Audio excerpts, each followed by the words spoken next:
공산주의 본질 두 번째 시간입니다. 칼 마르크스가 공산당 선언을 쓴 연도가 1848년입니다. 지금부터 170년 전입니다. 그 마르크스의 이론에 근거해서 한때 지구상의 절반 이상을 공산주의가 지배를 했었습니다. 그 공산주의 국가들도 지금 중국, 북한, 쿠바 정도 남겨놓고 역사의 뒤안길로 사라졌습니다. 그 마르크스가 책 쓴 지도 벌써 170년. 현실 사회주의 마르크스 이론에 근거한 국가들이 무너진 지도 벌써 수십 년 지났는데 2018년에 한국에서 마르크스를 다시 배워야 하는 이유가 뭘까요? 몇 가지 사례를 한번 나눠봅시다. 젊은 날 마르크스주의자였던 박철홍 교수님, 지금은 목사님이시고 장신대에서 신약학을 가르치시죠. 그분이 이런 얘기했습니다. 남한의 정통 마르크스주의 이론가들은 자신들의 이론적 수준이 이미 세계적인 수준에 도달하였다는 것을 1980년대 말에서 1990년대 초에 있었던 사회 구성체 논쟁에서 이미 증명했다. 1980년대 말과 90년대 초에 이미 한국 마르크스주의자들의 수준은 세계적인 경지에 이르렀다는 평가입니다. 그래서 이 한국 마르크스주의자들의 논쟁을 모은 책이 한국사회 구성체 논쟁이라는 책입니다. 이렇게 세계적인 마르크스주의자들이 90년대 이런 책을 내고 가만히 있었으면 좋은데 지금도 맹렬하게 활약을 하고 있습니다. 대표적으로 요 한국 마르크스주의자들의 수준을 보여주는 한국사회 구성체 논쟁이란 책을 편집한 사람, 저기 편집자 이름이 조희연이라고 되어 있습니다. 얼마 전 선거 때 다 이 사람 많이 보셨죠? 텔레비에서. 그 다음 장면이요. 지금 현재 서울시 교육감입니다. 뭐라고 얘기했냐면 인천자유공원 메가더 동상을 아직도 허물지 못하고 있다.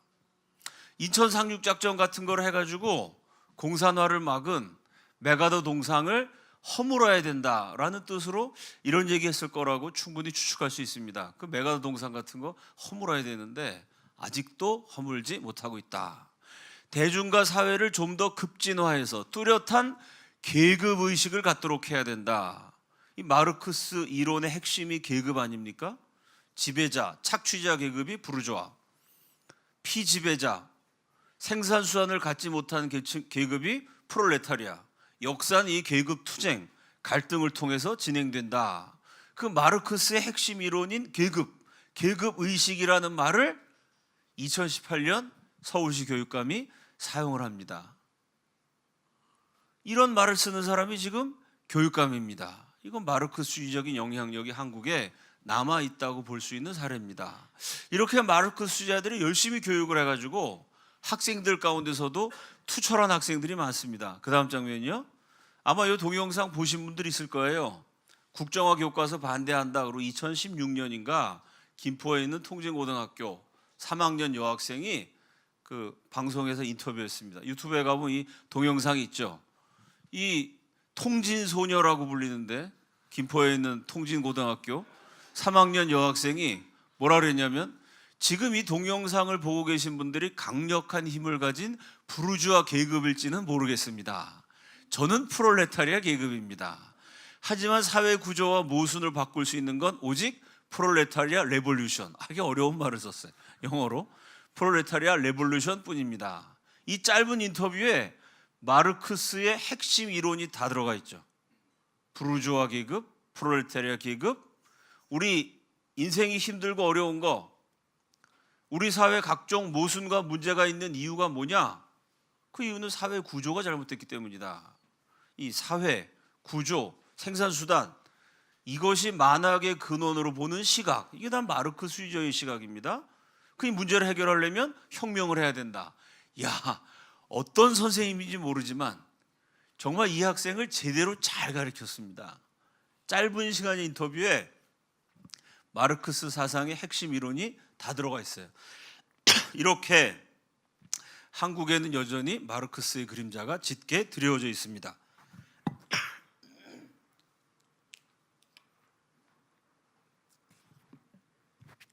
죄송합니다. 자꾸 목에 걸리네요. 자, 자, 그럼 오늘은 민주라는 이름의 독재 두 번째 시간입니다. 자, 마르크스 공산주의의 본질.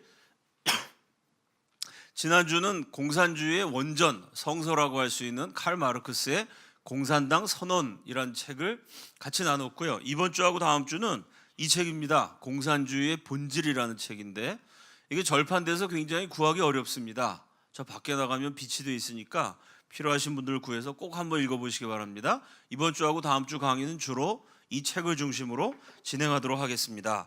소련의 국정교과서인 경제학 교과서, 그 교과서를 그대로 뺏긴 것이 북한 공산당 간부들의 교재인 정치경제학입니다. 이 소련과 북한의 중요한 공산주의 서적에 이런 글이 나옵니다. 사회주의 혁명은 생산수단에 대한 사적 소유를 사회적 소유로 교체하며 사람이 사람을 착취하는 제도를 없애버린 것을 목적으로 하고 있다. 지난주에 강의 마치고 어떤 분이 굉장히 좋은 질문 주셨습니다. 사회주의와 공산주의의 차이가 무엇입니까? 라고 질문하셨는데 제가 뭐라고 대답했냐면 이 사회주의라는 단어가 너무 다양한 문맥에서 다양하게 쓰이기 때문에 자, 한마디로 정리하기 어렵습니다. 제가 이렇게 대답해 드렸죠? 여기서도 마찬가지입니다. 소련의 국정교과서, 소련은 공산주의 국가죠. 또 북한의 공산당 간부들이 쓰는 교재에 공산주의 혁명이라고 안 되어 있고 사회주의 혁명이라고 되어 있습니다. 그러니까 정확하게 마르크스가 썼던 용어를 통해서 이해하면 사회주의 혁명을 거쳐서 공산주의 사회로 가는 겁니다. 그러니까 사회주의가 완성되면 공산주의가 되는 거예요. 엄밀하게 말하면 그런 뜻인데 이 북한과 소련의 교과서에 나와 있는 것처럼 공산주의, 사회주의라는 말을 막 섞어서 썼기 때문에 참 사회주의라는 단어를 정확하게 정의하기는 쉽지 않습니다. 자, 이렇게 혁명을 해가지고 개인의 사유재산, 사적 소유를 철폐해야 되는데요. 혁명을 하려면 힘이 있어야 됩니다. 그 힘은 권력이죠. 그 권력을 제일 많이 가진 사람들을 정권이라 그러죠. 그래서 공산주의 이론의 목적은 혁명하는 건데 혁명을 하려면 힘이 있어야 되고 그 힘을 가지려면 정권을 장악해야 됩니다. 마르크스가 이런 얘기를 했어요. 프롤레타리아는 제일 먼저 정권을 잡아야 하며 국민의 지도적 계급의 지위에 올라가야 한다. 공산주의자의 직접적인 목적은 프롤레타리아의 정권 확립이다. 그러니까 마르크스는 굉장히 실천적인 사람입니다. 말로만 노동자의 세상, 프롤레타리아 혁명 떠들어봤자 소용없다. 정말 그것을 이루어내려면 강력한 힘, 정권을 장악해야 된다라는 이론입니다. 실제로 마르크스라는 사람도 이 힘, 권력, 정권이라는 것에 굉장히 집착을 했습니다. 그 1850년에 구스타프 테오프라는 사람이 마르크스를 실제로 만났습니다. 런던에서 마르크스를 만난 소감을 기록으로 남겼어요. 그 마르크스에 대해서 뭐라고 얘기했냐면은 지적으로 대단히 탁월한 사람이다. 마르크스를 만난 사람마다 그의 천재성에 감탄을 했습니다. 대단한, 아주 지적으로는 어마어마하게 똑똑한 사람입니다. 근데 뭐라고 썼냐면 머리는 무지하게 좋은데 지적으로는 천재인데 증오심이 너무 강하다. 이 똑똑한 사람이 증오심이 강해버리면 마르크스처럼 파괴적인 인생을 살게 되는 거죠. 그리고 마르크스가 유일하게 존경하는 사람이 있다. 뒤에 마르크스를 만난 사람마다 마르크스가 약간 비판을 잘합니다. 누구든지 깎아내리고 가차없이 비판하고 이 천재가 증오심을 가지고 비판을 해대니까 참 주변에 있는 사람이 얼마나 힘들었겠습니까? 이 똑똑한 머리로 비판을 좋아하는 사람인데 마르크스가 유일하게 존경했던 사람들이 있다. 누굴까요? 귀족입니다. 그러니까 마르크스가 겉으로는 프롤레타리아, 노동자, 농민 그랬지만요, 노동자, 농민들은 굉장히 무시했고 귀족들에 대해서는 지체 높은 사람, 아주 존경심을 보였다는 겁니다. 그러면서 테오프가 뭐라고 얘기했냐면은 그는 그렇지 않다고 힘을 주어 이야기했음에도 나는 그렇지 않아 라고 마르크스가 얘기했다는 거예요. 아니 어쩌면 바로 그렇게 이야기했기 때문에 저 사람이 아니야 라고 손세라를 치는 걸 가만히 들어보니까 그게 아닌 게 아니라 진짜인 것 같다는 얘기입니다. 그게 무슨 얘기였냐면 나는 개인적인 권력의 획득이 그의 모든 노력의 목표란 인상을 받고 그와 헤어지게 됐다. 구스타프 테오프라는 사람 만나보니까 마르크스가 나는 아니야 라고 말했고 절대 아니라고 손사래를 쳤는데 가만히 들어봤더니 마르크스의 모든 활동의 목표가 뭐냐면 개인적인 권력의 획득, 힘을 얻는 거, 권력을 얻는 거. 그거를 장악하기 위해서 프롤레타리아는 말도 내밀고 공산주의라는 이론도 내세우고 겉으로는 이런저런 소리를 많이 했지만 그 사람의 가슴에 박힌 목표는 권력의 획득. 이 사람은 아주 권력 욕으로 똘똘 뭉친 사람이구나 라는 것이 1850년 비교적 젊은 나이에 마르크스를 만났던 어떤 사람의 목격담입니다. 그 마르크스 이후의 모든 계승자들도 권력 중독자들입니다. 스탈린, 권력에 관한 문제는 모든 혁명의 근본 문제다. 혁명의 근본 문제는 가난한 자의 처우 개선이다. 짓밟히는 자들의 인권 문제다. 착취당하는 사람들의 존엄성을 회복하는 문제다가 아닙니다. 혁명의 근본 문제는 권력의 문제다. 김일성도 똑같은 얘기했죠. 혁명에서 기본 문제는 정권 문제다. 결국은 공산주의자들이 이런저런 소리를 하지만 그 사람들이 직접 입으로 털어놓은 혁명의 근본 문제는 권력입니다. 그 권력을 장악하기 위해서는 윤리도 진리도 권력 장악을 위한 수단이 됩니다. 그 얘기가 두 번째, 혁명과 권력을 위한 윤리예요. 사람답게 살기 위한 윤리가 아닙니다. 인간됨을 지키기 위한 윤리가 아니고요. 공산주의 윤리는 혁명과 권력을 위한 윤리. 진리의 계급성 혹은 당파성 이론이 있습니다. 공산주의자들은 모든 걸 계급에 따라 나누잖아요. 프롤레타리아 계급, 또 부르주아 계급. 그러니까 진리라는 것도 계급에 따라 다르다는 겁니다. 부르주아들이 진리라고 말하는 건 부르주아들이 만들어낸 진리지 그건 프롤레타리아에게 진리가 될 수가 없다는 거죠. 이게 진리의 당파성, 진리에도 계급이 있다는 얘기입니다. 모든 계급에게 동일하게 적용되는 진리? 그런 건 없다는 거예요. 그러면 부르주아의 진리는 맞는 걸까요? 틀린 걸까요?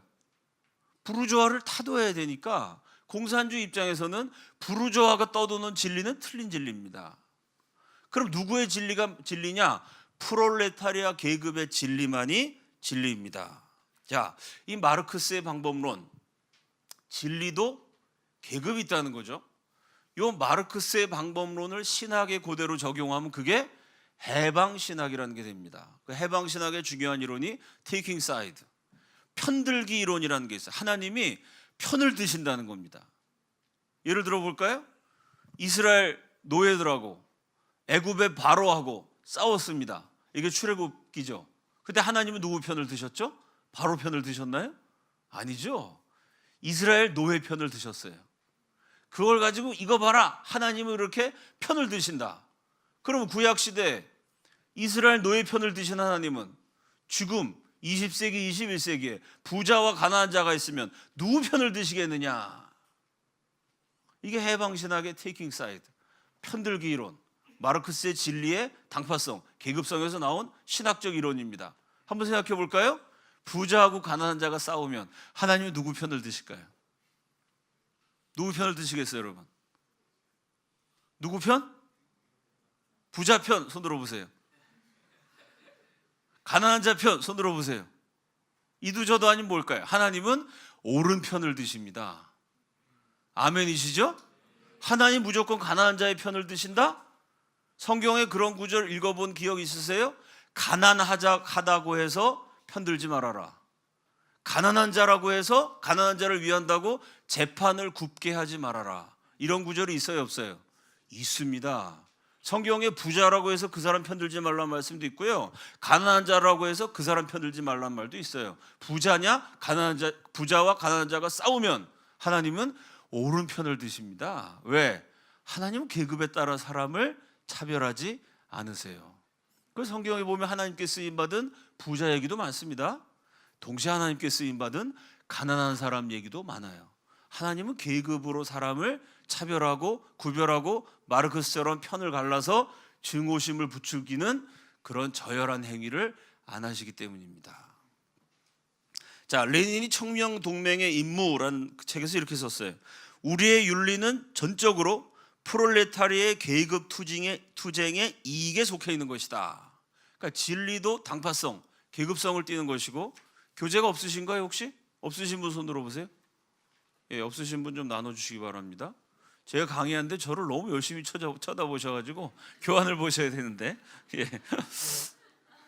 우리의 윤리는 프롤레타리아의 계급 투쟁의 이익으로부터 나온 것이다. 계급 투쟁이란 무엇인가? 그것은 자본주의를 타도하는 것이며 자본자 계급을 없애버리는 것이다. 공산주의 혁명에 이로운 것, 그게 우리의 윤리다, 이런 얘기입니다. 자본가를 타도하는 데 도움이 되면 그거는 윤리적인 거예요.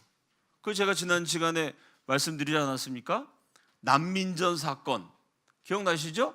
그때 이 공산주의 혁명을 꿈꾸는 자들이 김일성한테 충성을 맹세하는 지도 편단을 바란다는 편지를 썼어요. 그리고 무슨 짓을 했느냐? 칼을 들고 땅벌 작전이라 그래서 재벌집을 습격해가지고 경비원을 칼로 찌르고 달아났습니다. 그런 못된 짓을 한 폭력범들이 노무현 정권 때 민주화 투사로 인정이 됐어요. 민주화 유공자가 돼가지고 국민 세금으로 엄청난 보상금을 물어줬습니다. 그게 왜 유공자가 되고 그게 왜 민주화가 될까요? 바로 여기 있잖아요. 계급 투쟁을 위해서 한 것은 윤리적인 겁니다. 체벌집에 쳐들어가고 경비원을 칼로 찌른 그것도 윤리적으로 정당한 행위가 되는 거죠. 왜? 마르크스주의자들의 윤리는 계급 투쟁에 이익이 되는 것은 윤리적인 것으로 보는 겁니다. 자본가를 타도하기 위한 행동, 그건 옳은 거예요. 이해가 되시죠? 이 마르크스의 악마성입니다. 그런데 자본주의를 타도하라고 말을 했지만 정작 마르크스는 자본가들을 뜯어먹고 살았습니다. 마르크스가 대학에 다닐 때 아버지가 보낸 편지에 이런 대목이 있어요. 가장 부유한 학생도 1년에 500탈러를 쓰는데 너는 700탈러나 쓰지 않았냐. 제발 과소비를 줄이라고 아버지가 잔소리한 얘기가 있습니다. 그러니까 마르크스는 대학 다닐 때부터 자기 아버지한테 가장 부유한 학생보다 더 많은 돈을 뜯어서 먹고 살았어요. 그러면서도 방학 됐을 때 한 번도 집에 가지 않았습니다. 형제 자매의 존재는 무시했어요. 그리고 자기가 평생 뜯어먹었던 그 아버지가 돌아가셨을 때 너무 멀다는 이유로 아버지 장례식도 가지 않았습니다. 엥겔스의 애인이었던 메리 번스라는 여자가 죽었을 때 마르크스가 자기 친구인 엥겔스에게 편지를 보냈습니다. 뭐라고 썼냐면, 메리가 아니라 어차피 병도 들고 또 살 만큼 산 우리 어머니가 죽었어야 하는 게 아닌가 하는 생각이 드네. 자네 친구 메리가 죽지 말고 우리 엄마가 죽었어야 되는데 우리 엄마 병도 들고 살 만큼 살았으니까. 이게 자식이 부모한테 할 소리입니까? 왜 이런 글을 썼을까요? 그 엄마가 빨리 죽어야 엄마 몫으로 남겨있는 유산을 받을 수 있거든요. 마르크스의 글에 보면 자기 친척이 빨리 죽기를 바라는 기원하는 대목이 여러 번 나옵니다. 1855년 3월 8일 날 마르크스가 이런 편지를 썼습니다. 어제 우리에게 아주 행복한 사건에 대한 소식이 전해졌네. 안사람, 내 아내의 삼촌이 돌아가셨다네. 자기 아내의 삼촌이 돌아가신 게 행복한 소식이래요. 왜? 그분이 돌아가신 바람에 유산을 상속받을 수 있게 됐거든요. 아버지 돈 뜯어먹고 우리 엄마 빨리 돌아가셔야 되는데 오래 사셔갖고 내가 유산도 못 받는구나 불평하고, 자기 아내의 삼촌이 돌아가셨을 때는 정말 기쁘다, 드디어 유산을 받게 됐다. 이렇게 조상들 친척들 유산 뜯어먹고 평생 살았던 사람이 마르크스입니다. 이 사람은 대학 때뿐만 아니라 그 이후에도 평생 자기가 노동을 해서 돈을 제대로 벌어본 적이 없어요. 돈 많은 친척들 유산 뜯어먹고 살았고, 제일 주된 수입원은 엥겔스는 부자였습니다. 자본가 계급에 속했던 사람이에요. 자본가인 엥겔스가 보내주는 돈으로 평생 먹고 살았어요. 근데 재밌는 건 그 자본가인 엥겔스는 어떻게 공산주의 혁명을 부르짖는 마르크스한테 생활비를 대줬냐면 역시 자본가였던 자기 아버지 회사의 돈을 몰래 빼돌렸어요. 그러니까 자본가의 기업 활동을 하는 돈을 공산혁명을 부르짖는 엥겔스가 몰래 빼돌려갖고 공산주의 창시자 마르크스에게 평생 대줬습니다. 아니, 가만히 읽어보니까 마르크스가 자본가를 착취했네요, 그죠? 자기 주변에 있는 수많은 자본가들을 착취하면서 먹고 산 주제에 착취하는 자본가를 타도하자. 그것이 그 자본가를 타도하는 데 도움이 되면 모두가 선한 것이고 옳은 것이고 윤리적인 것이다 라는 참 무시무시한 학설을 주장했습니다. 여러분 교환에도 있죠. 프란시스 윈, 마르크스에 대한 전기를 쓴 사람이 뭐라 그러느냐. 사실 마르크스는 어른이 된 이후로 남에게 손을 벌리지 않아도 되었던 순간이 한 번도 없었다.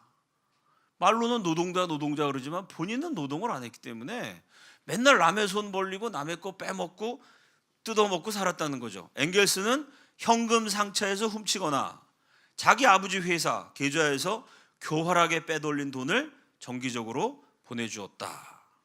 자, 그 다음에 공산주의자의 신조 시팡, 레닌이 한 말, 제가 박헌영 강의하면서 한번 여러분께 소개해드렸던 얘기죠.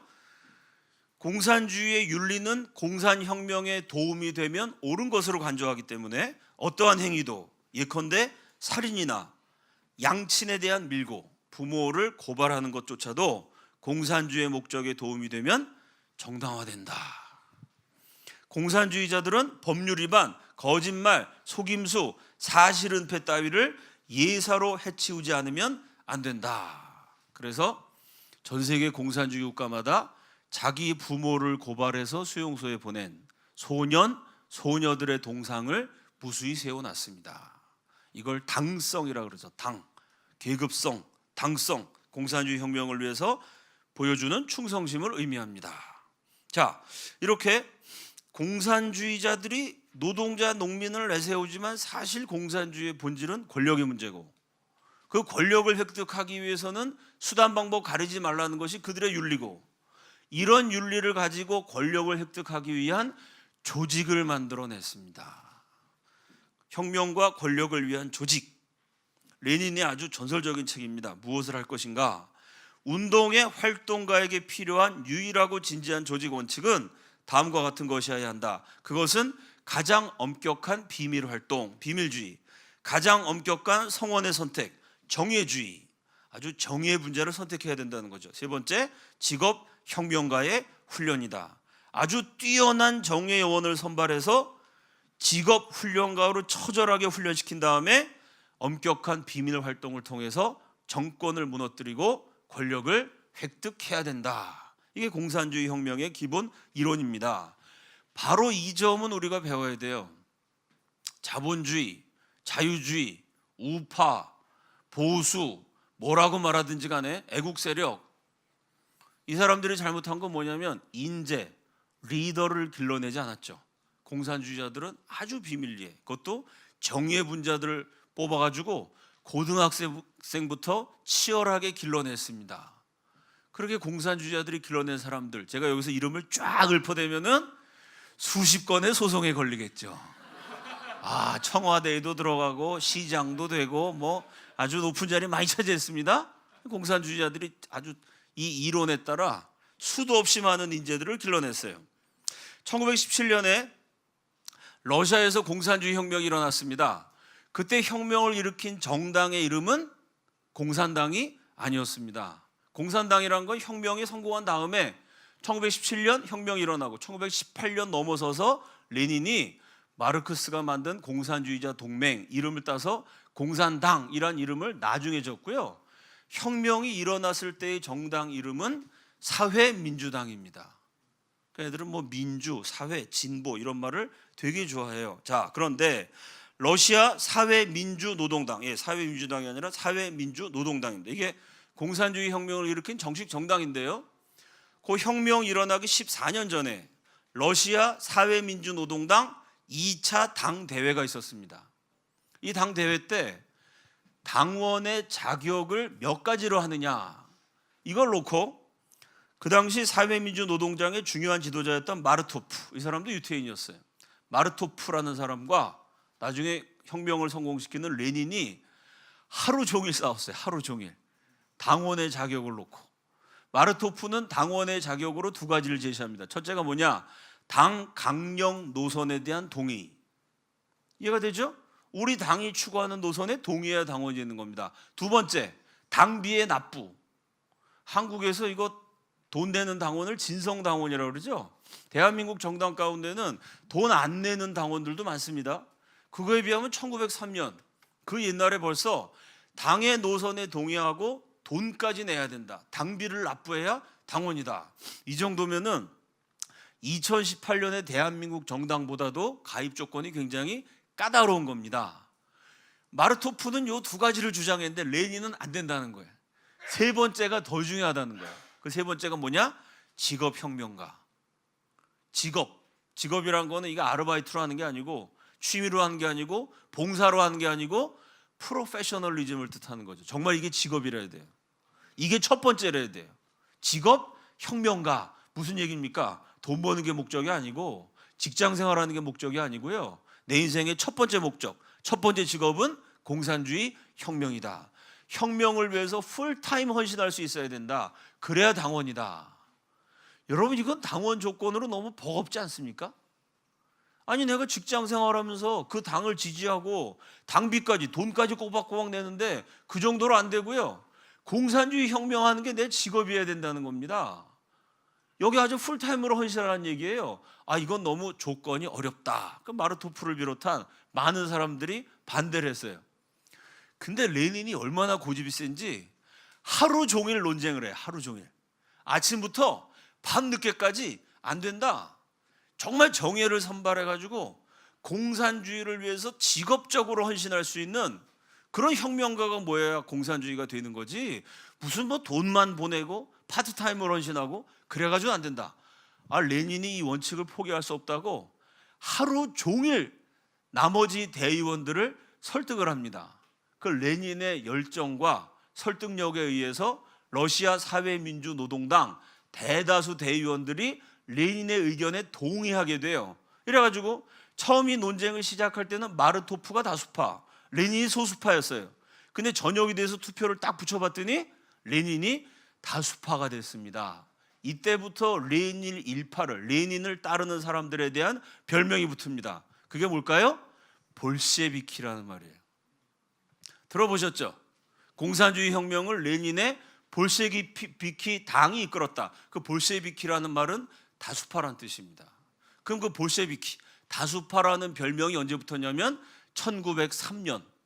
어떤 논쟁이었냐면 당원의 자격에 대한 레닌과 마르토프의 논쟁입니다. 그러니까 볼셰비키라는 이름이 나올 때 직업적인 혁명가, 아주 공산주의 혁명에 철두철미 헌신하는 정의의 분자, 엘리트를 길러야 된다는 논쟁에서 볼셰비키라는 이름이 나왔어요. 이게 뭘 말해주느냐?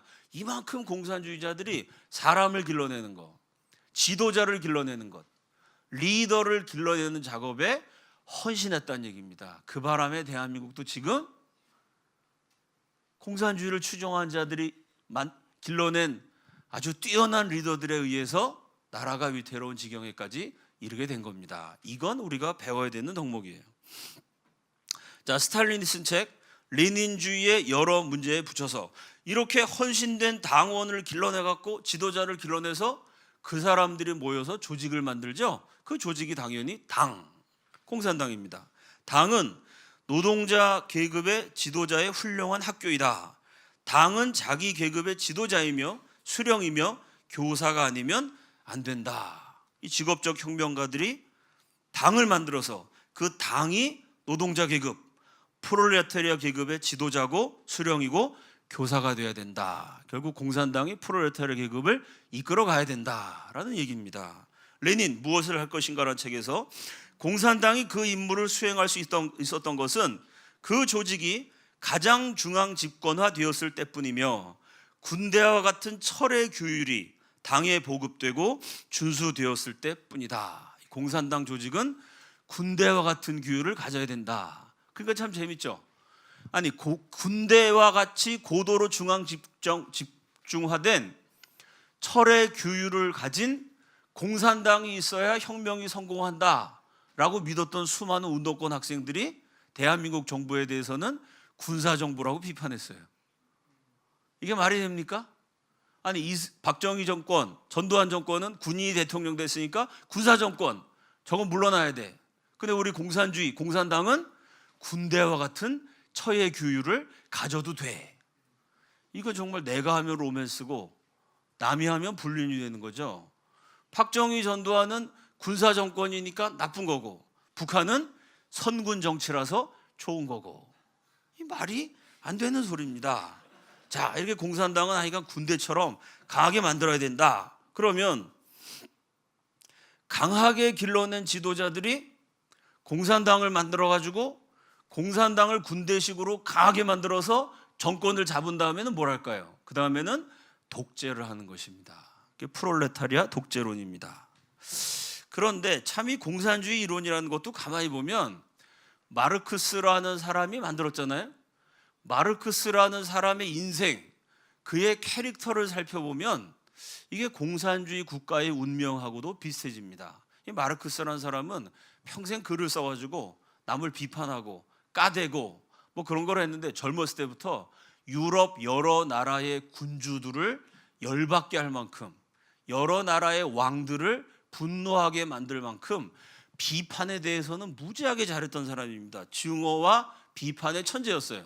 그 마르크스는 평생 언론인 비스름한 걸 했습니다. 신문을 만들어 갖고 맨날 비판하고 혁명을 선동하는 이런 글을 많이 썼는데, 그 마르크스가 운영한 신문 가운데 노이에 라이니스의 차이퉁이라는 신문이 있었어요. 그 신문을 운영하는 마르크스를 보고, 마르크스의 평생 동료였고 공산당 선언을 같이 썼으며 자기 아버지의 돈을 빼돌려서 마르크스와 그 자식들까지 생활비를 평생 대줬던 은인 엥겔스가 신문사를 운영하는 자기 친구 이자 스승 마르크스를 보고 뭐라 그랬냐면, 저 신문은 본질적으로 마르크스의 무시무시한 독재에 의해서 운영됐다. 신문사를 운영하는데도 엄청나게 독재적이었다는 거죠. 슈테판 보른이라는 사람도 이런 얘기했어요. 이 압제자의 가장 충성스러운 신하들도, 마르크스가 압제자라는 거죠. 그 밑에 따까리들, 공산주의자들, 그 충성스러운 신하들도 가끔은 그의 혼란스러운 독재를 감당하기 힘들어했다. 신문사 하나를 운영해도 자기 명령, 자기 뜻에 조금이라도 위배되면 안 되는 무시무시한 독재 권력을 휘둘렀던 인물, 그 마르크스의 이론을 따라간 공산주의 국가들도 결국 한결같이 독재, 압제 국가가 됩니다. 북한의 책 정치경제학에 나온 말, 혁명에서 얻은 결과물을 수호하기 위하여 노동계급에는 자기의 국가 주권이 필요하며 프롤레타리아 독재가 필요하다. 공산주의 혁명을 한 다음에는 프롤레타리아 계급이 독재해야 된다. 독재를 정당화시킨 이론입니다. 레닌이 쓴 책에는 프롤레타리아 독재 속에 바로 마르크스 학설의 본질이 있다는 것은 다 알려진 사실이다. 본질이 독재란 얘기입니다. 레닌이 스스로 그렇게 얘기했어요. 자, 레닌이 한 말, 독재는 이 프롤레타리아 독재라 그랬을 때 독재가 어느 정도의 권력을 의미하느냐? 독재의 과학적인 개념은 어떤 것에 의해서도 제한되지 않는, 어떠한 법률에 의해서도 절대로 구속되지 않는 직접 폭력의 근거를 둔 권력이다. 독재란 법률이 아닌 힘의 근거를 두는 무제한의 권력이다. 여러분, 이 말이 얼마나 무서운 말인지 이해가 되세요? 사람이 살다 보면요, 여러분, 살인자하고 살인자가 아닌 사람하고 어떻게 보면 차이가 큰 것 같지만 그 마음을 들여다보면 비슷할 수도 있습니다. 여러분 살면서 지금까지 아유, 쟤 한번 그냥 때려주고 싶다, 좀 더 과격하게 얘기하면 죽이고 싶다, 그런 생각이 한 번도 안 들어보셨나요? 살다 보면 누군가 한번 때려주고 싶을 때가 있죠. 내 속에 그 충동이 있는데 그 충동을 제한했어요? 제한하지 않았어요? 이걸 무제한으로 발휘하면 살인자가 되는 거죠. 그 충동이 있을 때 제한을 합니다. 왜 제한을 하죠? 아, 내가 예수 믿는 사람인데 때리면 안 되지. 종교라는 게 나를 제한하기도 하고, 아, 내가 때렸다가 제가 나를 고소하면 감옥 가지 않습니까? 감옥 가니까 무섭죠. 법률이라는 게 나를 제한하기도 하고, 에휴, 뭐 양심상 제가 저런 잘못했지만 나도 비슷한 잘못 많이 했는데 그때마다 사람들이 나를 때렸나? 때리지 말아야지. 종교, 양심, 법률 이런 건 뭐죠? 사람을 제한하는 겁니다. 폭력적인 행동을 제한하는 역할을 해요. 근데 프롤레타리아 독재 이론은 뭐냐? 프롤레타리아가 혁명을 일으켜서 정권을 잡은 다음에 휘두르는 독재 권력은 무제한의 권력이라는 거예요. 무제한. 이건 법으로도 양심으로도 종교로도 막을 수 없어요. 그럼 무제한의 권력이란 것은 이게 좋은 뜻으로만 사용되면 좋겠지만 이게 나쁘게 발휘가 되면은 나쁜 짓을 무제한할 수 있다는 겁니다. 폭력을 양심, 종교, 법에 제한을 받지 않고 마구마구 휘두를 수 있다는 거예요. 그래서 공산주의 국가에서는 악마적인 끔찍한 일이 무제한적으로 벌어지게 됩니다. 수많은 사람을 눈 하나 깜짝하지 않고 죽이는 엄청난 비극이 어떻게 가능했느냐? 바로 프롤레타리아 독재 이론에 있어요. 무제한의 폭력, 직접 폭력의 근거를 둔 무제한의 권력. 그런데 이런 못된 짓을, 이런 무서운 이론을 가지고 민주주의라 그럽니다. 북한의 정치경제학이라는 책에 이렇게 나와요. 프롤레타리아 독재는 최고 형태의 민주주의다. 이게 말이 돼요? 독재인데 어떻게 민주주의가 될까요? 프롤레타리아 독재 아래 있는 민주주의는 프롤레타리아적 민주주의이며 소수 착취자들을 억압하기 위한 다수 착취자들의 민주주의다. 자, 우리 자본주의 사회에서, 자유민주주의 체제에서 민주주의가 뭐죠, 여러분? 우리가 정의하는 민주주의가 뭐예요, 여러분? 제일 쉽게 대답할 수 있는 게 링컨의 연설이죠. 국민에 의한, 국민을 위한 정치. 이게 민주주의다. 국민의, 국민 주권, 국민에 의한, 국민 자치, 국민을 위한 국민 복지. 이게 민주주의다. 뭐 이렇게 얘기해도 되고요. 민주주의의 특징은 복수 정당제. 그죠? 일당 독재하는 건 민주주의가 아니라고 보죠. 복수 정당제, 보통 선거, 투표를 통해 지도자를 선출하는 게 민주주의죠. 헌법에 의한 지배, 삼권 분립. 우리가 생각하는 민주주의는 이런 다양한 정의가 있습니다. 근데 북한에서 공산주의자들이 말하는 민주주의는 뭐냐? 앞부분에 얘기했죠. 진리의 당파성, 진리의 계급성. 민주주의에 대한 정의도 계급에 따라서, 계급에 의해서 정의가 된다는 거죠. 그 민주주의란 건 뭐냐? 자, 부르주아가 있고 프롤레타리아가 있으면 부르주아가 지배하는 게 민주주의일까요? 프롤레타리아가 지배하는 게 민주주의일까요? 공산주의 입장에서는 프롤레타리아가 지배하는 게 민주주의입니다. 자, 부르주아, 자본가가 많을까요? 프롤레타리아, 노동자가 많을까요? 다수가 누굽니까?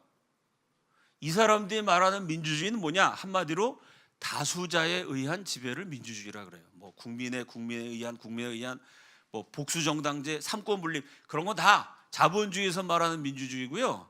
공산주의자들이 말하는 민주주의는 뭐냐? 소수가 지배하는 게 민주주의예요? 다수가 지배하는 게 민주주의예요? 다수가 지배하는 게 민주주의죠. 그러니까 이 말이 그럴듯해요. 공산주의는 뭐냐? 민주주의는 다수자의 지배다. 그러면 누가 다수냐? 부르주아냐? 프롤레타리아냐? 프롤레타리아가 다수죠. 그러니까 민주주의는 뭐냐? 프롤레타리아가 지배하는 게 민주주의예요.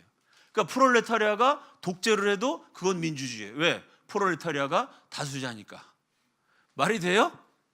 말이 되는 말장난입니다, 이게. 그 프롤레타리아 독재는 가장 민주적이다. 이렇게 얘기하는 겁니다. 근데 문제는 뭐냐? 프롤레타리아가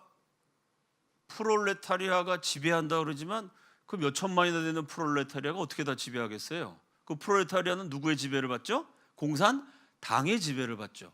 그 프롤레타리아라는 이름으로 공산당이 민주주의 한다 그러면서 무제한의 독재를 휘두를 수 있는 위험성이 내포하고 있습니다.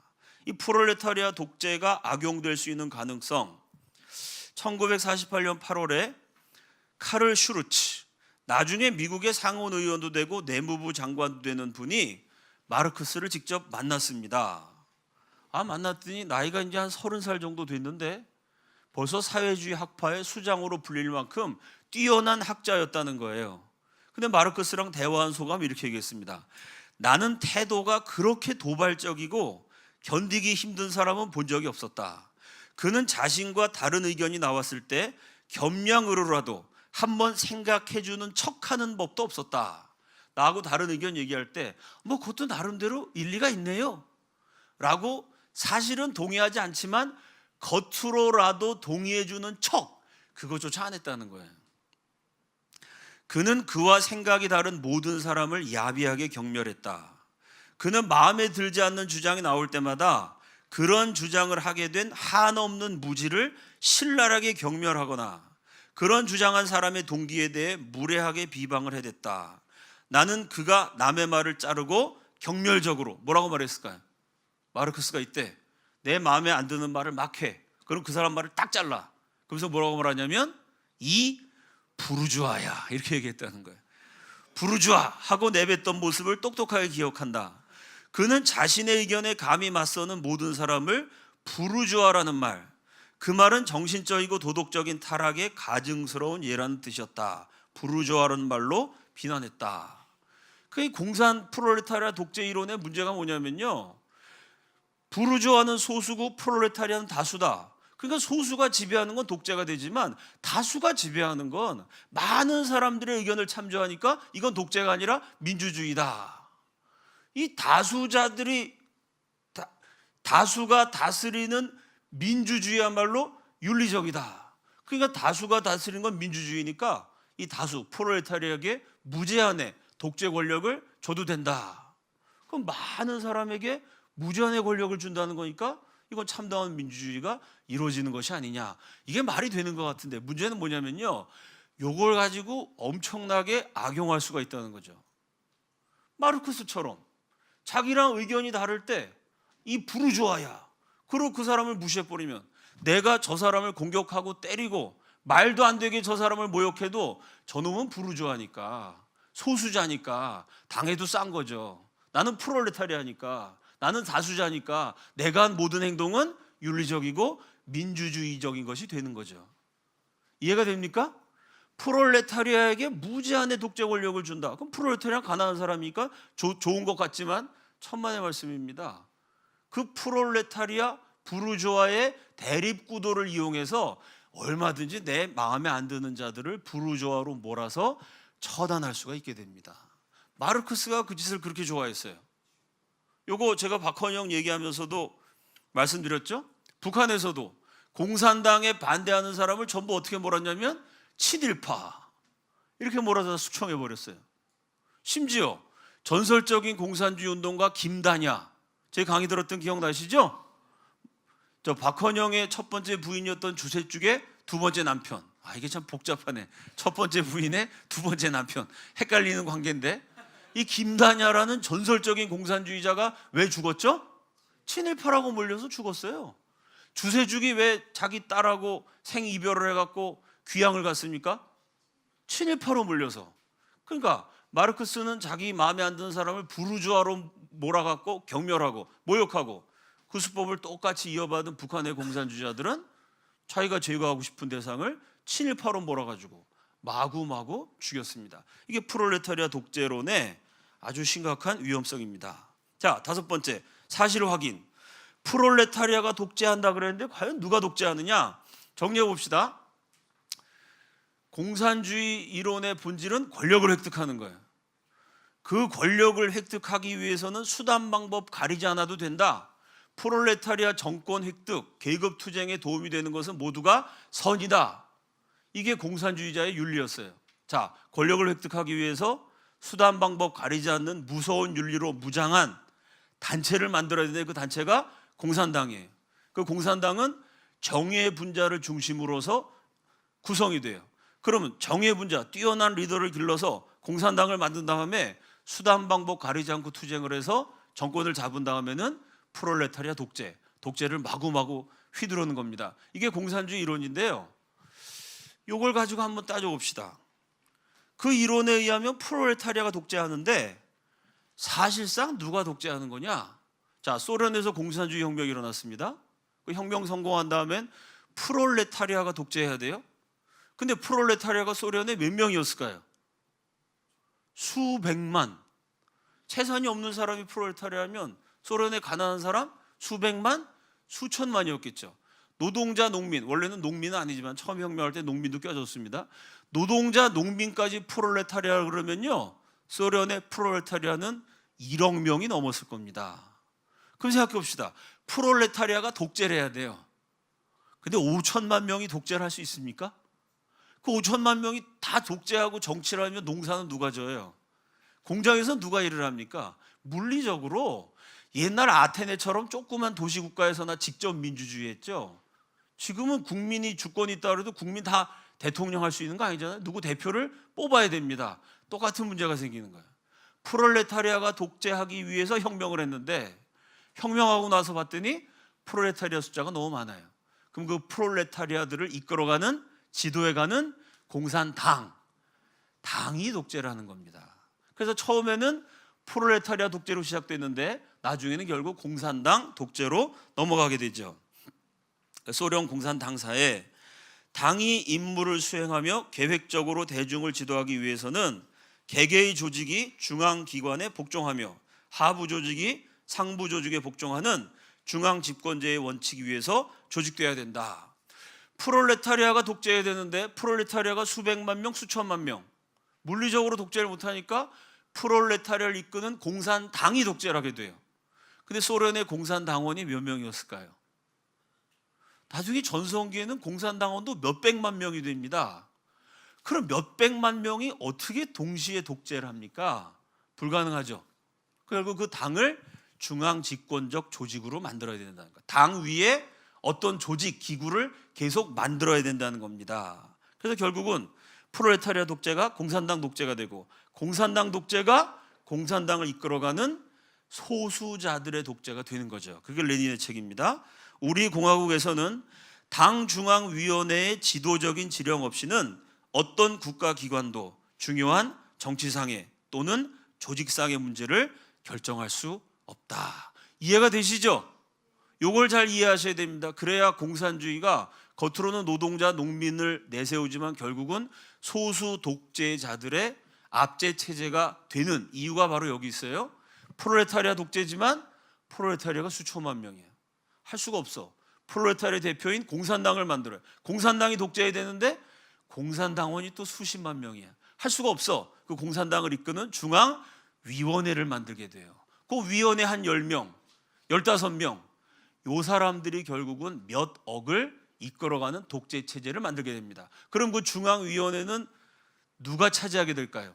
최고 지도자하고 사이가 좋은 사람일까요? 나쁜 사람일까요? 권력자의 측근일까요? 반대자일까요? 이래서 독재가 되는 겁니다. 소련의 중앙위원회는 스탈린 측근들이 모이게 되죠. 스탈린 말 잘 듣는 사람이 중앙위원회를 구성해서 소련의 독재를 하는 거고, 중국은 모택동 말 잘 듣는 사람이 중앙위원회가 돼갖고 중국을 독재하는 거고, 북한은 김일성 말 잘 듣는 사람이 중앙위원회가 돼서 북한을 이끌어가는 겁니다. 결국은 프롤레타리아 독재, 다수자의 지배, 노동자, 농민이 주인 되는 세상이라는 멋진 슬로건으로 시작했는데 나중에는 독재자 1인의 영구 집권 체제, 이건 봉건시대, 조선시대에도 없었던 끔찍한 독재 권력을 휘두르는 체제가 되는 겁니다. 제 말이 이해가 되시죠? 이게 공산주의의 본질입니다.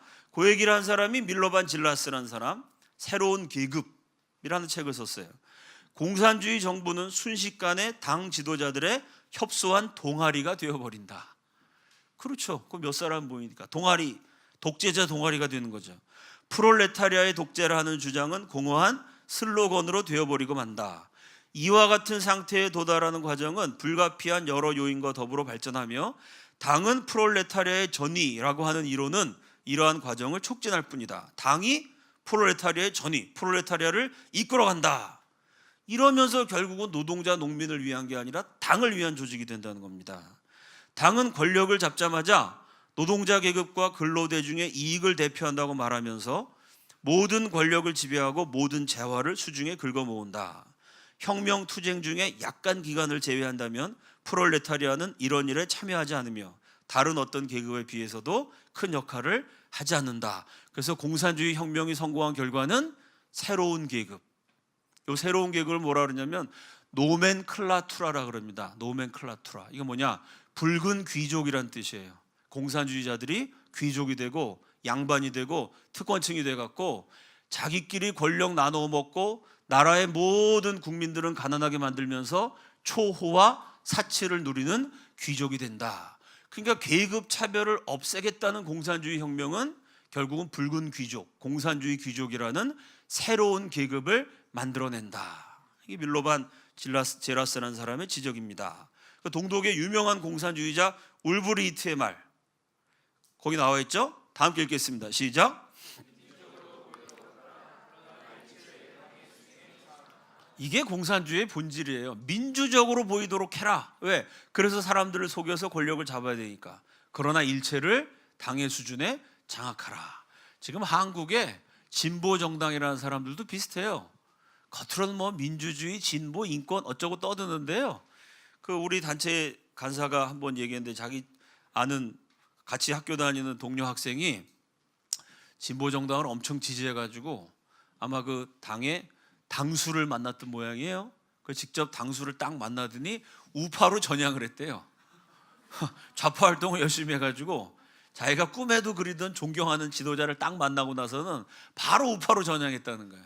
왜 그러냐면 태어나서 지금까지 내가 만난 사람 가운데 가장 권위적인 사람이라는 거예요. 겉으로는 민주인권 그러는데 무지하게 권위적이다. 어느 정당 누구라고 말하면 또 제가 고소를 당하겠죠. 참 안타깝습니다. 예. 그래서 공산주의의 본질은 뭐냐? 민주라는 이름의 독재입니다. 민주를 내걸지만 사실은 독재예요. 또 하나, 민중이라는 이름의 귀족입니다. 민중 그러지만 사실은 이건 귀족 체제죠. 마르크스와 엥겔스가 쓴 글 가운데 가장 중요한 글, 저는 그게 1945년 3월에 엥겔스가 마르크스한테 쓴 편지라고 생각해. 짤막한 편지인데 거기 이런 대목이 있습니다. 공산당 선언이라는 공산주의 성경을 쓴 이 두 공산주의 시조가 서로 주고받은 편지예요. 그 엥겔스가 뭐라고 얘기했냐면, 프롤레타리아가 무엇인지 우리는 알지 못하며 사실 알기도 어려울 걸세. 저는 이게 핵심이라고 생각해요. 이 얘기를 딴 사람이 쓴 게 아니고 엥겔스가 마르크스한테 실제로 써보냈어요. 프롤레타리아가 뭔지 솔직히 우리 모르잖아. 앞으로도 우리가 프롤레타리아를 어떻게 알겠어? 왜? 너랑 나랑은 귀족으로 잘 먹고 잘 사는데 두 사람 다 노동자의 삶을 살아본 적이 없습니다. 프롤레타리아가 뭔지 모릅니다. 그 마르크스가 진짜 노동자를 만났어요. 진짜 막노동하는 사람. 자기가 노동자가 뭐 혁명의 전이라고 썼는데 진짜 막노동하는 노동자가요, 공산주의 이론을 막 공부를 해가지고 이론가가 됐어. 와, 마르크스가 너무 놀라가지고 자기 친구한테, 야, 오늘 내가 진짜 노동자를 만났어, 이러고 소리를 지릅니다. 그럼 마르크스는 입으로는 프롤레타리아 노동자 그러지만 어떻게 살았느냐? 이 사람 평생 제가 앞에서 말씀드린 것처럼 남의 돈 뜯어먹고 살았는데요, 자기가 돈을 못 버니까, 그러면서 사치하게 사니까 늘 돈이 없어요. 그 마르크스 아내 예니 마르크스가, 내가 당신 일을 도와주는 비서가 되겠다고. 그런데 그걸 한사코 마다하고 비싼 돈을 들여갖고 비서를 고용합니다. 자기 생활비도 못 벌면서. 왜? 나 정도 되는 사상가가 비서를 두지 않는 거는 수치스러운 일이지. 마르크스가 명함을 딱 자기 아내에 대한 명함을 퍼갖고 이렇게 돌렸는데, 그거를 그 상인들, 또 영국에 있었던 어떤 정치 집회에서 다른 정당 당원들 만나면은 자기 아내의 명함을 막 자랑스럽게 뿌리면서 휘둘렀다는 거예요. 자기 아내의 명함에다가 뭐라고 썼느냐? 예니 마르크스 부인. 결혼하면 남편의 성을 따르니까 원래는 베스트팔렌 남작이었는데 예니 마르크스 부인이라고 써놓고 결혼하기 전에 처녀 때 성을 거기다 썼어요. 구성, 옛날 성은 베스트팔렌 여 남작. 우리 아내는 남작이야, 귀족이야, 이러면서 마르크스가 명함을 뿌리고 다녔던 사람입니다. 그러니까 마르크스가 돈을 빌린 게요, 이 사람이 참 그 노동자를 착취한 사람입니다. 빵가게 주인, 그 동네에서 빵가게 주인, 식료품상 주인, 가난한 노동자들 아닙니까? 구멍가게 하는 아저씨들, 이런 사람들한테 돈을 빌리고 물건을 외상으로 갖고 왔어요. 근데 이 옆에 구멍가게 하는 사람들이 보니까 마르크스가 빵 사가고 채소 사가고 외상값을 안 줘요. 근데 가만히 보니까 방학 때가 되면 뭐 해변으로 휴가를 가요. 휴가를 가기 위해서 마르크스 부인이 옷을 딱 맞춰. 휴가 갈 때, 휴가 때 입는 옷을 새로 사요. 옆에 있는 빵가게 아저씨가 얼마나 열받겠어요. 아니 우리 집에서 가면 빵값이나 값지. 그거 막 비판을 하면 마르크스가 뭐라고 대답했냐면, 아니 귀족의 딸이 남작 부인이 휴가지에서 헌옷을 입고 돌아다니면 그게 체면이 서겠나? 이런 사람입니다. 평생 귀족으로 남의 돈 뜯어갖고 먹고 산 사람이죠. 엥겔스도 마찬가지고.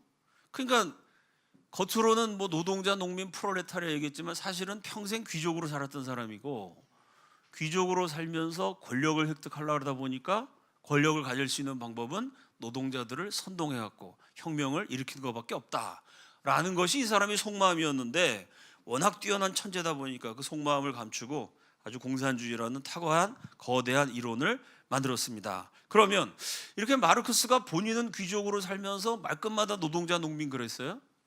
그럼 마르크스 시대의 사회주의자 가운데는 마르크스 같은 위선자가 아니라 진짜 노동자, 농민을 위한 사회주의자, 공산주의자가 있었을까요? 없었을까요? 있었겠죠, 그죠? 양심적인 사람이 있었죠. 대표적인 사람이 안드레아스 고트살크라는 사람이 있었습니다. 이분은 의사였는데요, 돈을 벌기 위해서 의료한 게 아니라 이 사람을 고치기 위해서 의료를 했다고 많이 존경을 받았어요. 그렇게 존경받는 이유가 뭐냐면, 가난한 사람들에게 치료비를 받지 않고 가난한 노동자, 농민들을 실제로 많이 치료를 해줬습니다. 이분이 퀼른 노동자협회라는 걸 결성해, 아마 사회주의 운동을 하셨던 분인 것 같아요. 여러분, 그랬을 때 마르크스가 어떻게 했을까요? 마르크스는 귀족 생활하면서 오히려 빵가게 주인, 식료품상 주인, 돈 빌리고 물건 사서 안 갚고 가난한 사람 착취하고 먹고 살았는데, 이 사람 의사고 부자인데 정말 가난한 사람 나눠주고 가난한 병자들 열심히 치료해요. 그 마르크스가 야, 나는 가짜지만 너는 진짜다 라고 존경했을까요? 마르크스가 무지막지한 비난을 퍼부었습니다. 진짜 사회주의자한테는. 왜? 이유는 뭐냐? 마르크스는 자기가 권력을 잡아야 되는데, 마르크스가 만든 신문 노이에 라이니스의 차이퉁 5,000부가 나갔습니다. 그 당시로는 엄청나게 판매 부수가 높은 신문이었어요. 근데 이 고트살크가 만든 퀼른 노동자협회 결성하자마자 회원이 8,000명이에요. 우리 신문 구독자는 5,000명인데 저 의사가 만든 협회는 노동자가 8,000명 가입했습니다. 얼마나 열받는 일이에요. 권력의 문제가 공산당에서 본질이기 때문에. 이해가 되시죠? 권력이 저쪽으로 넘어갈 판입니다. 마르크스가 무지막지한 비난을 퍼부어요. 진짜 가난한 사람을 도운 분들한테. 이게 대한민국도 마찬가지입니다, 여러분. 한국에서 김일성이 공산주의에서 우리나라 국민들 배불리 먹여줬나요? 우리나라 국민들, 농민들한테 땅을 준 사람이 누굽니까? 이승만 대통령 토지개혁해가지고 5,000년 만에 처음으로 농민들에게 땅을 나눠줬어요. 그 우리나라 공산주의자들이, 공산주의까지는 아니더라도 좌파들이, 운동권 세력들이, 야, 그 이승만이가 독재자고 부정선거나하고 반동분자지만 그래도 가난한 농민들한테 땅을 준 거는 잘한 일이다, 이렇게 말한 좌파 보신 적 있으세요? 이렇게 말한 한국 공산주의자가 있을까요? 여러분, 우리나라는 5,000년 동안 밥 세끼 못 먹던 가난한 나라입니다.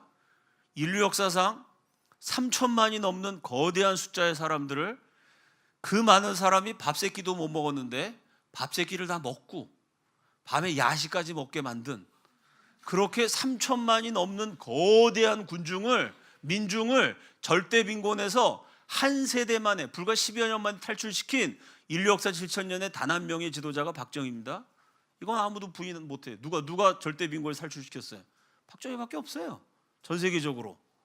야, 박정희가 독재자고 군사 혁명 일으켰고, 박정희가 이거 반동분자지만 그래도 밥 굶는 우리 국민 밥을 먹게 해줬으니까 그거 하나는 잘했다 라고 말하는 좌파 본 적 있으십니까? 똑같은 거예요. 마르크스도 입으로는 노동자, 농민 그랬지만 노동자, 농민을 정말 위했던 의사에 대해서는 독서를 퍼부었습니다. 지금 대한민국의 좌파 운동권, 참 홍길동처럼 아버지를 아버지라고 말하지 못하는 것처럼 속으로 수령님을 수령님이라고 말하지 못하고, 공산주의자인데도 공산주의자라고 말하지 못하는 가슴 아픈 친구들, 그 아픈 가슴을 부여잡고 국회의원도 되고 시장도 되고 도지사도 되고 군수도 된, 언론 출판 뭐 각 분야에 들어가 활약하고 있는 이 나라의 이 빨간 물든 지도자들, 그 사람들이 말로는 뭐 가난한 자가 어떠고 민중이 어쩌고 사람이 어쩌고 떠들지만, 진짜 가난한 농민들에게 땅을 나눠준 이승만, 진짜 밥 굶는 백성들 밥 먹게 만든 박정희에 대해서는 욕설과 저주를 퍼붓습니다. 가짜는 진짜를 보면 열받게 돼 있어요. 가난한 백성을 배불리 먹인 거는 자유민주주의를 신봉하는 지도자들이었지, 노동자 농민 앞에 내걸고 사치를 즐긴, 뭐 이것도 똑같잖아요, 그죠? 노동자 농민의 천국이라는 북한에, 김정은 등치가 북한 주민 한 3배 되지 않겠어요? 3배? 예? 지도자 동지는 그냥 뒤뚱뒤뚱 거리시는데 국민들은 막 줄인 배를 움켜쥐고 살지 않습니까?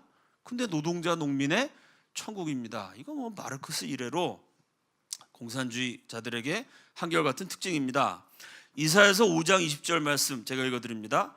악을 선하다 하며 선을 악하다 하며 흑암으로 광명을 삼으며 광명으로 흑암을 삼으며 쓴 것으로 단 것을 삼으며 단 것으로 쓴 것을 삼는 자들은 화 있을진저. 대한민국이 지금 이 말씀을 통과하고 있어요. 한국이 지금 왜 이렇게 힘드냐?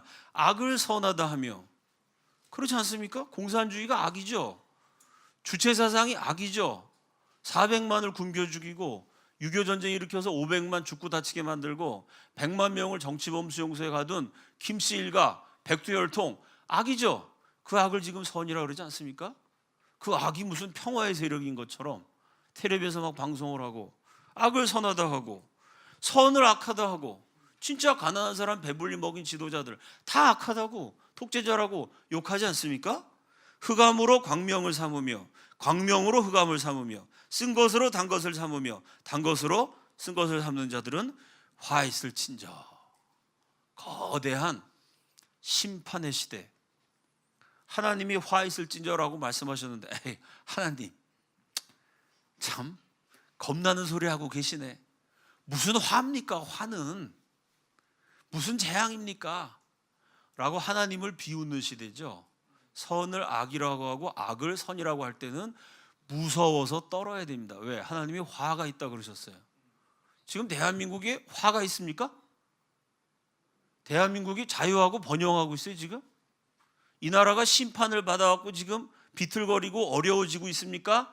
아니면 축복을 받아서 번영하고 있습니까? 뭐 텔레비에서 맨날 자유가 오고 평화가 오고 번영이 온다 그러는데 왜 또 청년 실업률은 세계 최고치를 경신한, 아니 세계 최고가 아니죠, 그 최고 기록을 계속해서 경신하는지 모르겠어요. 요새 한국 경제가 잘 나갑니까? 요새 언론이 제대로 보도 안 하는데 범죄율이 엄청나게 늘어나고 있습니다. 경제 무너지고 실업자 늘어지고 실업자 많아지고 범죄자 늘어나고, 이게 화가 임하고 있는 거 아니에요? 선을 악이라고 하고 악을 선이라고 하면 화 있을진저. 하나님의 말씀에 피해갈 수가 없습니다. 사람이 아무리 그럴듯하게 포장을 해갖고 뭐 언론 뭐 다 동원해갖고 마치 하나님의 말씀이 실현되지 않는 것처럼 쉴드를 치고 위장을 한다 그래도 하나님 말씀은 어김없이 이루어지게 되어 있습니다. 선을 선이라고 말해야 돼요. 악을 악이라고 말해야 돼요. 그러지 않으면 하나님이 눈 시퍼렇게 뜨고 살아계신데 하나님 무서운 줄 알아야죠. 하나님의 심판을 받을 수밖에 없습니다. 그러면 이런 암울한 시대, 심판의 시대, 이 심판이 좀 오래 갈 겁니다. 대한민국이 당분간은 아주 고통스러운 세월을 한동안 보내게 될 건데요, 사람으로 태어나서 이렇게 어려운 시대, 심판의 시대에 나 혼자 잘 먹고 잘 사는 것이 아니고 진리를 위해서 투쟁하고 나라를 살리기 위해 애쓰는 것은 해볼 만한 일입니다. 아멘이시죠? 선을 악이라고 하고 악을 선이라고 해서 화 있을진저 재앙의 말씀이 이루어지는 시대라면 우리 그리스도인들은 오히려 당당하게 살 수 있지 않습니까? 이런 시대에 맞서서 나는 선을 선이라고 말하고 악을 악이라고 말하고 하나님을 하나님이라고 말하고 정의를 정의라고 말하는 용감한 의인으로 살면 됩니다. 이 심판의 시대에 선을 선이라고 말하는 진실한 의인으로 살 수 있다는 거 멋진 일입니다. 그것도 일종의 축복입니다. 어려운 시대지만 하나님 말씀 따라 살아가는 것은 축복이다. 그것이 나의 당당한 자부심이다. 멋지게 살아내는 크리스찬 리더들이 일어나기를 예수님의 이름으로 축원합니다.